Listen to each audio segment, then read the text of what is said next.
Hi, I'm Sasy Scarborough, and today I'm going to talk to you about marketplace listing, autofill and SKUs. Somebody asked me if I could make this video. It's been on my to-do list for so long.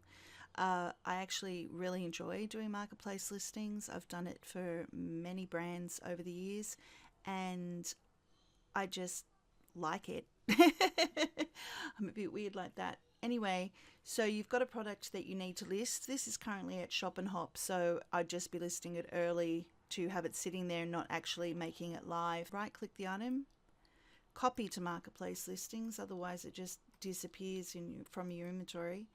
Then go to unassociated and press create listings. It'll disappear, and then we're off to marketplace. Okay, to get to the merchant section, you go to my marketplace, go to merchant home, then you're going to go to manage listings, and there's the item that we just added. We go to actions, we go to edit, and you will see that all the categories, everything is not filled in. It's just blank. Everything's blank except for the item title as it appears in the actual folder name. Is I go to quick fill here. Now a SKU would be a short form word that you would choose to represent a category. So in my case it's going to be nails. And I'm going to click on this one because that was the most recent one I listed, and as you can see everything's filled in. It's general maturity, there is no mesh because it's an applier. It has copy permissions, redelivery is allowed, unpacking is a wearable, it works with mesh avatars. Let's take that out now. It's hand drawn, all of that stuff is correct, all of the information here is correct, the keywords are correct. You always need to check your keywords because you want to make sure that you don't come up under other listings and then people hate you. The category is correct, the price is correct. Then you would upload an image. I'm just going to pause while I do that so you don't see the mess that is my computer.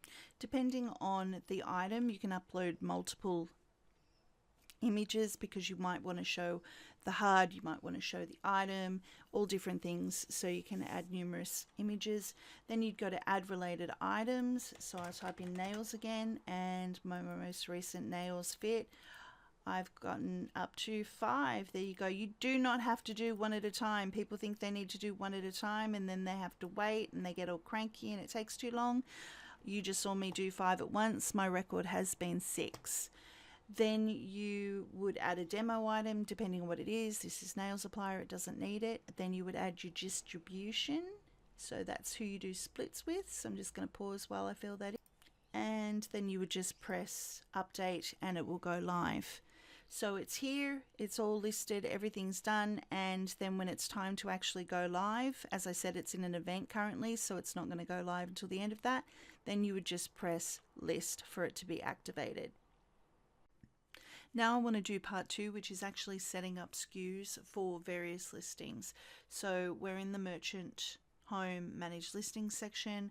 What I did was I just resed 6 boxes on the floor in world, and I named them top B1, B2, 3, 4, 5, 6.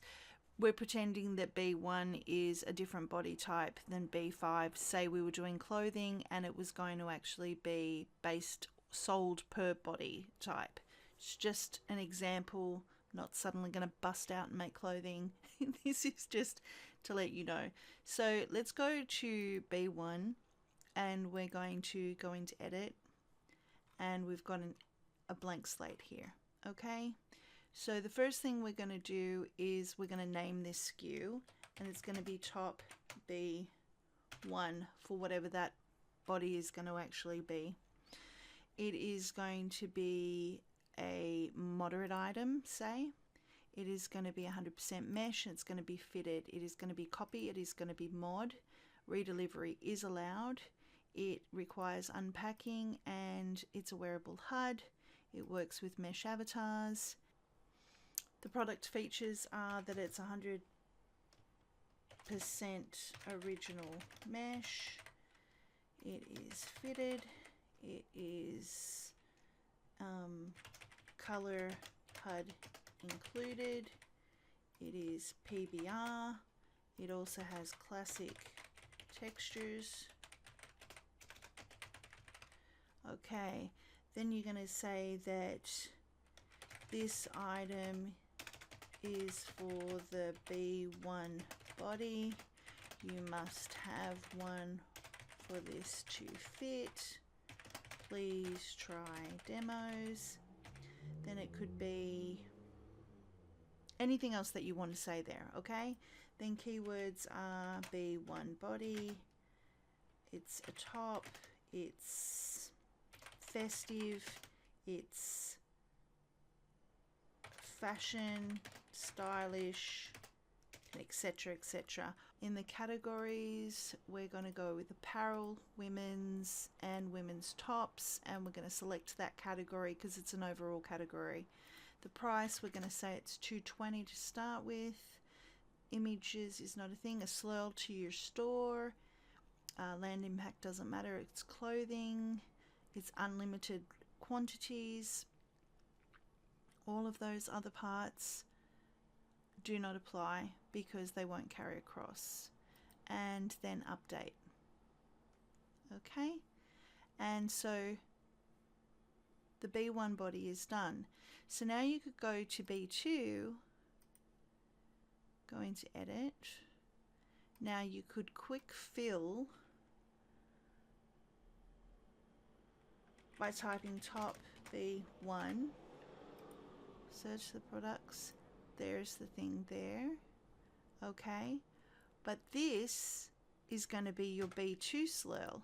So you want to change, it's not SLURL, sorry, SKU. So you want to change it up here when you're making it, because then that becomes the new normal. So you would change it to here. This item is for the B2 body. You're going to keep all the same things and everything is fine. Right? And so on and so forth. You would be making new ones. Then what would be happening is when you're going to recall it, I'm going to go in world and make something. Now I'm back here, and what I did was we've got a new top. I wasn't feeling very creative, but these are all for the B1 body and they're in the various colors. So what I would do is I would select them, I would go to edit, I would press go. Okay, I want to go to top B1.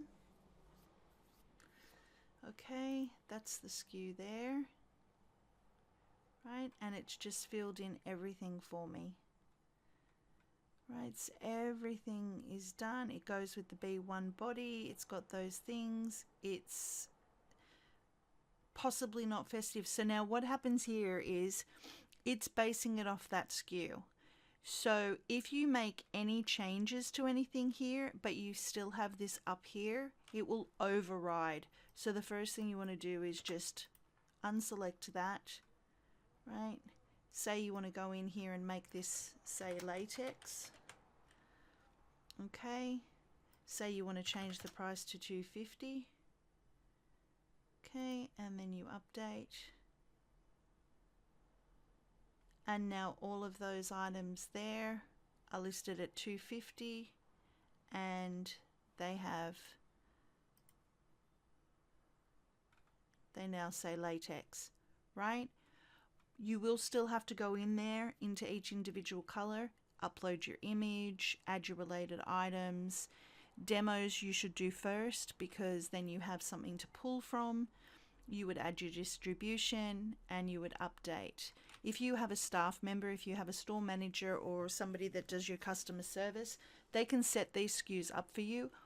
You're the one that has access to the marketplace listings folder though in your inventory. So everything has to go into there first before they can access it through Merchant Manager or Marketplace Manager. If they have access to your images, they can do the whole lot. If there's things that you want to check after they've done the main bulk of it, you can do that yourself. But this should make your life much easier, be less overwhelming, and allow you to list on Marketplace more regularly. Also, as I said too, I've listed the item that's at Shop and Hop. That doesn't end until January. It's already listed. I just have to make it active when it goes active. You can do things like that if they're at events that are monthly. When you're doing everything else, you can pop it into Marketplace then and there. Do the listing while you're in that frame of mind, while you've got the picture at the top of your downloads folder or whatever it is, however you work in your computer, and just make things less overwhelming for yourself. I hope this helps everybody. Have a wonderful holidays.